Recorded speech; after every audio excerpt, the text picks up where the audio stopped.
오늘 이 시간 우리가 읽은 이 본문의 말씀을 통해서 팬입니까? 국민입니까? 라는 제목으로 하나님의 말씀을 전하도록 하겠습니다. 10여 년 전쯤에 많은 그리스도인들의 마음을 불편하게 만들었던 책이 하나 있었습니다. 카일 아일들먼 목사님이 쓴 팬인가 제자인가 라는 책입니다. 그 책에서 이 시대의 그리스도인이라는 이들에게 질문을 던집니다. 당신은 예수님의 팬입니까? 제자입니까? 라고 말입니다. 이 질문이 불편한 이유는 아주 단순합니다. 우리는 예수님을 사랑한다고 말하는 데에는 익숙하지만 예수님을 따른다고 고백하는 데에는 망설이기 때문입니다. 팬은 예수님을 좋아합니다. 예수님의 말씀에 감동합니다. 그리고 예수님의 그 능력조차도 인정하고 존경합니다. 하지만 팬은 자기 삶의 방향키를 예수님에게 넘기지 않습니다. 반면 제자는 다릅니다. 제자는 예수님을 따릅니다. 예수님의 말씀 앞에 자신의 생각을 내려놓습니다. 그리고 예수님이 가신 그 길, 십자가의 길을 조차도 따라갑니다. 문제는 이것입니다. 교회 안에 팬은 많은데 제자는 적다는 사실입니다. 예배는 드리지만 삶은 그대로고 은혜에는 울지만 결정에 있어서는 자기가 스스로 합니다. 그리고는 예수님을 사랑한다고 말하면서 예수님이 싫어하시는 길을 갖은 이유와 변명들을 늘어놓으며 그것을 따라갑니다. 그것이 바로 팬이 된 사람들의 삶의 모습이더라라는 거죠. 가일 아이들만 목사님은 이 책에서 이것을 이렇게 표현합니다.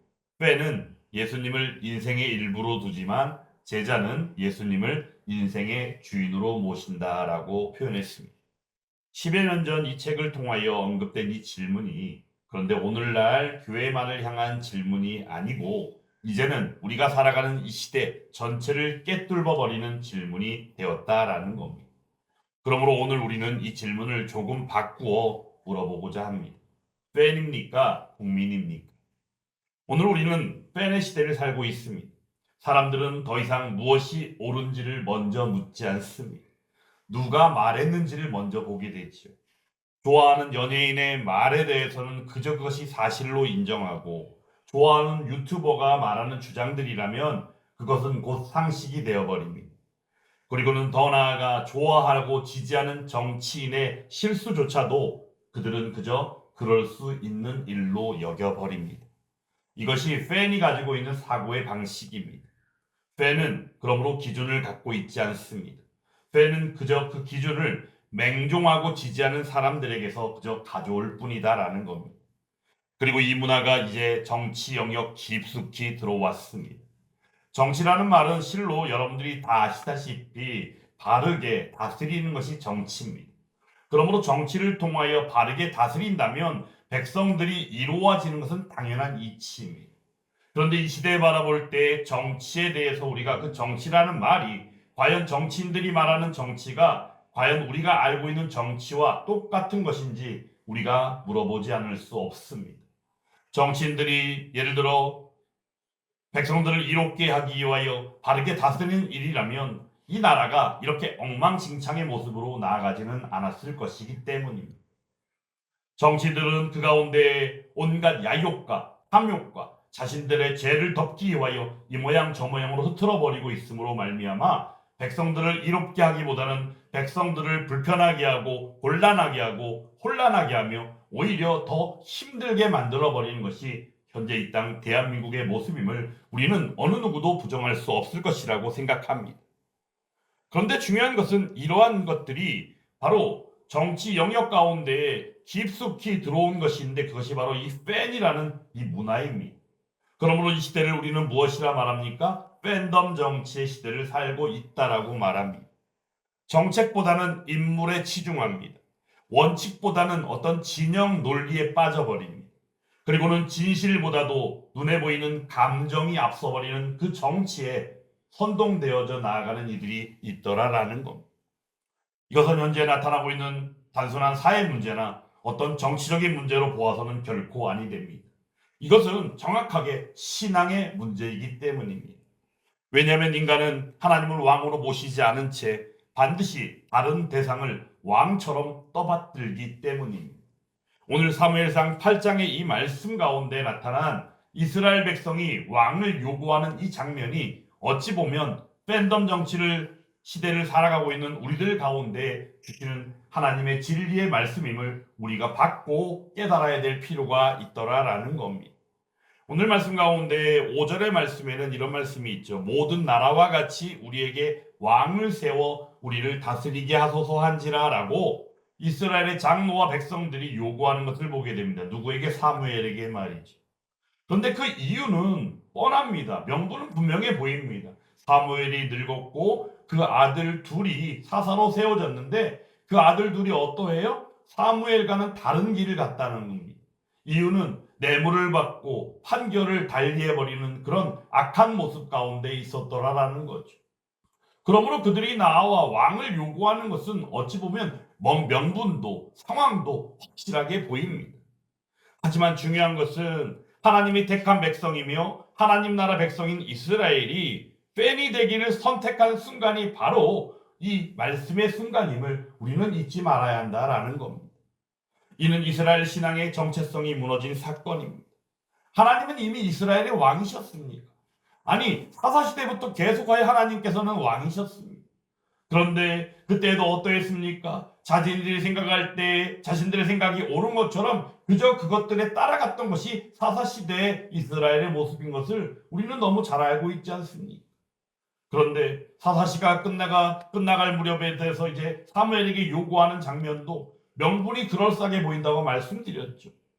하지만 중요한 것은 그들 가운데 느끼는 바 무엇입니까? 하나님은 보이시지 않고 그 가운데 즉각적인 만족도 없고 그리고 그 가운데 기다림이나 순종하라라는 책임만을 요구하는 것처럼 그들이 여기다 보니 그것에 대하여 불편한 마음을 가지게 되었다라는 겁니다. 그러므로 그들은 말하게 된 것이죠. 우리도 모든 나라와 같이 왕의 다스림을 받기를 원합니다라고 말했다는 겁니다. 이 말의 진짜 의미는 과연 무엇일까요? 이 말의 진짜 의미는 왕을 세워주십시오라는 의미로만 받아들일 필요가 있을까요? 아닙니다. 하나님 나라 백성으로 사는 것이 부담스럽습니다로 우리가 해석하는 것이 더 맞다라는 겁니다. 그러므로 눈에 보이는 지도자를 원합니다. 대신 판단해줄 누군가를 필요로 합니다라고 그들이 말하고 있더라라는 겁니다. 그런데 이 현실이 바로 이 시대를 살며 우리가 느끼고 있는 팬덤 정치의 신앙적인 뿌리임을 우리는 기억할 필요가 있습니다. 책임이 없는 열광이 있습니다. 생각이 없이 지지함이 있습니다. 이러한 일들이 나타나고 있다는 겁니다. 그러므로 사무엘은 분명하게 경고하고 나아갑니다. 아니, 하나님께서 친히 경고하여 주신 것이죠. 왕이 세워지면 왕을 통하여 나타날 일들을 하나하나 일러주고 계십니다. 오늘 말씀 가운데 보면 무엇이라 말씀합니까? 너는 그들에게 엄히 경고하고 그들을 다스릴 왕의 제도를 가르치라라고 말씀하실 때에 너희를 다스릴 왕의 제도가 이러하다라고 소개해 주시면서 그 내용들이 어떠합니까? 결국은 지배를 받는 형국으로 나아가게 되더라라는 겁니다. 통치라기보다는 지배의 개념이 나타납니다. 아들들을 데려다가는 군사를 삼고 또한 그 가운데에는 또한 무기를 만들게 하는 그런 노동을 하게 하고 딸들을 데려다가는 향로를 만들게 하나 아니면 요리하는 자로 떡 굽는 자로 삼는다라고 말합니다. 그리고 심지어는 그들이 가지고 있는 가산인 밭과 포도원, 감나무 가운데 제일 좋은 것들을 가져다 신하들에게 줄 것이다라고 말하는 것을 보게 됩니다. 거기서 그치지 않습니다. 너희의 곡식과 포도원 소산의 11조도 거두어 관리하 신하들에게 줄 것이다라고 말합니다. 더 나아가 노비와 아름다운 소년과 나귀들도 끌어다가 왕궁의 일을 시킬 것이다라고 말합니다. 그리고는 양떼조차도 10분의 1을 거두어 감으로 말미암아 결국에는 이스라엘 백성들이 그 세워질 왕의 종이 될 것이다라고 하나님께서 그 제도를 가르쳐 주신 것을 보게 됩니다. 그런데 더 중요한 것은 18절 말씀이 정말로 중요합니다. 같이 한번 읽어보겠습니다. 그날에 너희는 너희가 택한 왕으로 말미암아 부르짖되 그날에 여호와께서 너희에게 응답하지 아니하시리라 하니 아멘. 이게 정말로 중요한 대목입니다. 그들이 원했던 왕입니다. 그러므로 왕이 세워지고 나서 왕을 통하여 나타나는 여러 가지 혹시라도 있을 행포와 억압과 그러한 일들을 통하여 너희가 뒤늦게 하나님 앞에 아뢰인다 할지라도 하나님께서는 무엇이라? 응답하지 아니하시겠다라고까지 말씀하시는 것을 보게 됩니다. 내용은 바로 무엇입니까? 하나님을 대신하여 하나님이 왕이신데도 불구하고 그것을 인정하지 아니하고 그것을 모른 채하며 또 다른 인간의 왕을 세우기를 원하는 그들을 향하여 하나님께서는 경고하여 주시는 것이다 라는 겁니다. 사무엘이 경고, 그런데 그 백성들에게는 통합니까? 안 통합니다. 이미 마음은 돌아섰습니다. 하나님께로 돌아서고 하나님의 등 뒤에 서서 인간을 통하여 나타나는 지도자, 왕을 원하고 있더라라는 것. 그러므로 그들은 이야기합니다. 아닙니다. 그래도 왕이 있어야 되겠습니다. 이 순간이 어떤 순간입니까? 하나님의 말씀보다는 그들의 순간의 감정을 선택한 순간이었음을 우리는 기억할 필요가 있습니다. 하나님보다도 사람을 택한 순간임을 우리는 분명히 기억할 필요가 있더라라는 것. 결국에는 이것이 또 하나의 우상숭배가 된 것입니다.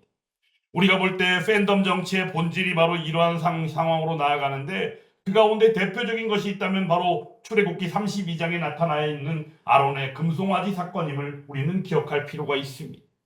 팬덤 정치가 그러므로 어떤 영적 구조를 갖고 있는지를 우리에게 또렷하게 알게 하기도 합니다. 시내산에 올라간 모세가 있습니다. 하지만 소식이 없습니다. 언제 내려올지도 알지 못합니다.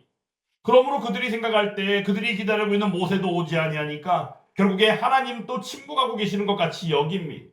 그러니까 백성들은 어떻게 합니까? 불안해합니다. 그러므로 나아가 아론에게 요청합니다. 아니 아론에게 나가 당당하게 말합니다. 자신들의 마음이 이러하다라고.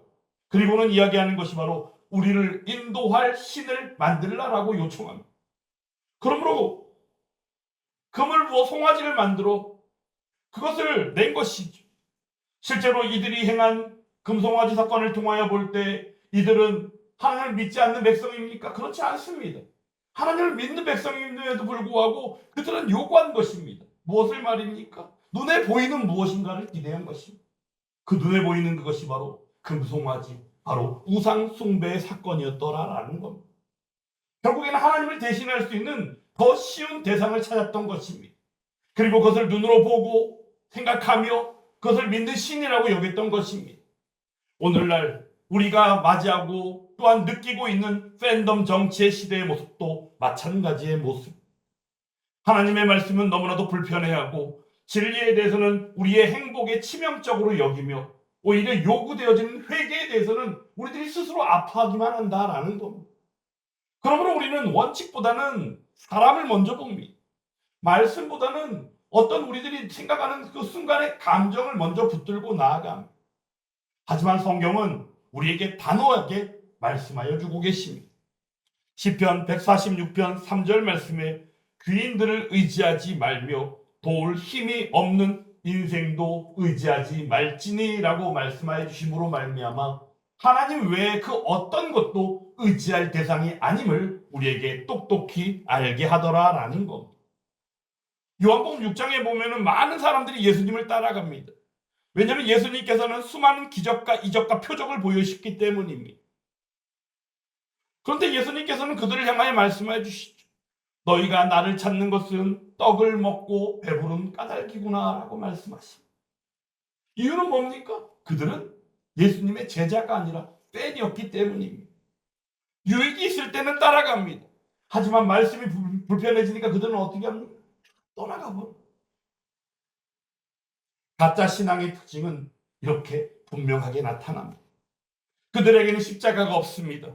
회개도 싫어하고 불편해합니다. 하지만 하나님의 자녀라며 그저 자신들이 그어놓은 그 선 안에서 확신만을 가지게 됩니다. 그리고는 말씀이 녹아지는 순종도 없고 그저 열심히만 한다라고 말합니다.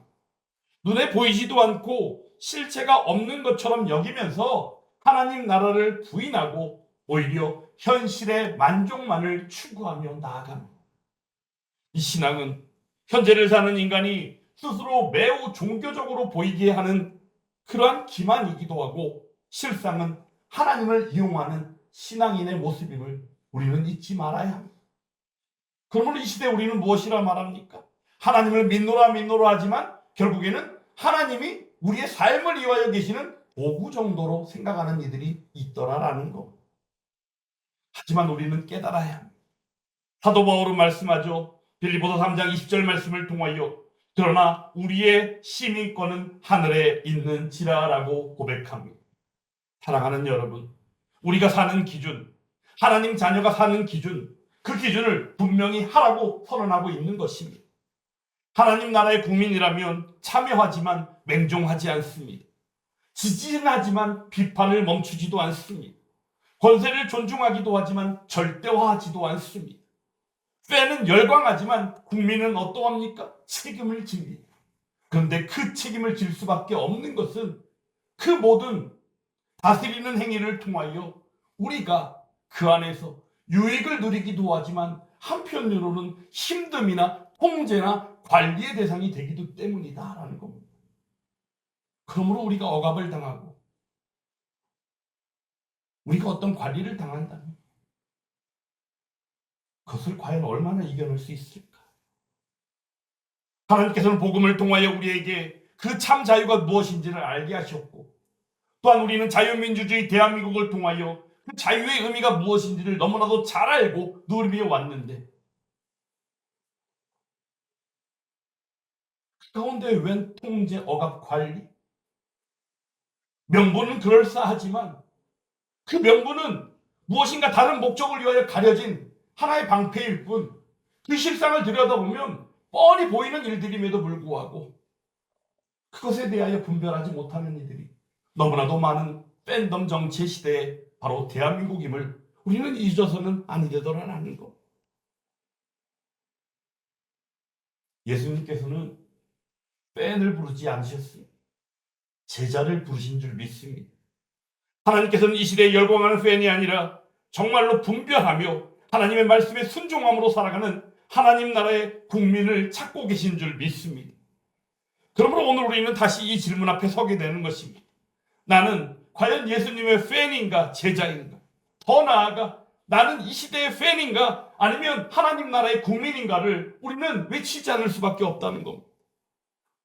팬덤 정치로 얼룩진 대한민국을 보면서 그리스도인이요 하나님 나라 국민이지만 또한 대한민국 국민으로서 우리는 어느 누군가의 팬이 아니라 대한민국 국민의 시각으로 볼 수 있기를 간절히 원합니다. 무엇이 대한민국을 위한 일이며 대한민국을 이어갈 청년 세대들이 해야 할 일인지를 더욱 분별할 수 있기를 간절히 주님의 이름으로 원합니다. 그리스도인은 그 어떤 것도 이 시대가 추구하는 공산주의, 사회주의, 차별금지법, 만상낙태법, 더 나아가 교회 폐쇄법이나 노란봉투법 같이 사회를 혼란시키는 또한 일방적으로 한쪽에 치우친 그러한 것들을 따라갈 수가 없습니다. 왜냐하면 하나님의 말씀을 통하여 그리고 복음이요 진리를 통하여 그것들은 하나님 앞에 범죄라는 것이 분명히 드러나 있기 때문입니다. 그럼에도 불구하고 공산주의, 사회주의를 찬양하는 이의 팬인데 자신이 그리스도인이라고 생각한다면 하나님의 말씀 앞에 그 기준에서 그것들이 유물론으로서 우상 숭배임을 선언하고 돌이킬 수 있기를 간절히 원합니다. 그럼에도 아직 그리스도인이 또한 아니라면 복음이요 진리로 들어오기를 소망하지만 먼저는 대한민국 자유민주주의 대한민국의 국민으로서 팬에서 돌이켜서 나라를 사랑하는 국민으로 돌이키기를 간절히 원합니다. 그 외 인본주의 신앙이나 동성애를 차별이라고 말하는 그리고 더 나아가 생명을 경시하고 사회를 혼란하게 하며 앞에서는 당근을 주고 뒤로는 채찍을 휘두르는 이들의 팬이라며 나가는 이들 분별하고 돌이키기를 간절히 원합니다. 그리스도인은 하나님의 말씀 앞에서 반듯하게 볼 수 있기 때문입니다. 아직 그리스도인이 아니라도 대한민국 국민으로서 나라를 사랑함으로 반듯하게 이 모든 일들을 볼 수 있기를 바랍니다. 그리스도인은 하나님 나라의 국민으로서 동성애가 분명하게 죄임을 선언하고 돌이키고 돌아오라고 외칩니다. 그리고 만상낙태법이 살인이므로 그것을 그치라고 외칩니다. 공산주의 사회주의를 우상 숭배요 하나님 앞에 큰 죄임을 외치되 더 나아가 우리가 중요한 것은 북한에서 억압당하고 있는 동포들에게 복음이 들어가고 자유북한이 되고 자유 아래에서 평화 통일이 되기 위하여 쉬지 않고 기도하는 것이 바로 그리스도인임을 우리는 잊어서는 아니 됩니다. 그리스도인은 물론 믿지 않는 이들조차도 모두가 대한민국 국민으로서 바른 시각과 바른 생각을 가지고 어느 누군가에 대한 무조건적인 열광이나 지지인 팬덤에서 벗어나기를 간절히 원합니다. 오직 나라를 사랑하고 법을 준수함으로 말미암아 어느 누구에게든지 자랑스럽게 법을 지키며 하나님 말씀에 순종하고 나아가기를 원합니다라고 외칠 수 있기를 간절히 원합니다. 그렇게 한마음이 되기를 원합니다. 이에 명확한 기준은 무엇입니까? 믿든지 안 믿든지 우리의 창조주이며 우리의 구원자이며 우리를 살게 하시는 하나님 안에서 온전히 그것이 가능한 줄 믿습니다. 여러분에게 질문합니다. 팬입니까? 국민입니까? 하나님 나라 국민이요 대한민국 국민으로서 온전히 하나 되어 진리를 수호하며 자유민주주의를 수호하며 그 가운데 정상적인 대한민국 국가를 지키고 나아가는 모두가 다 될 수 있기를 주님의 이름으로 축원합니다.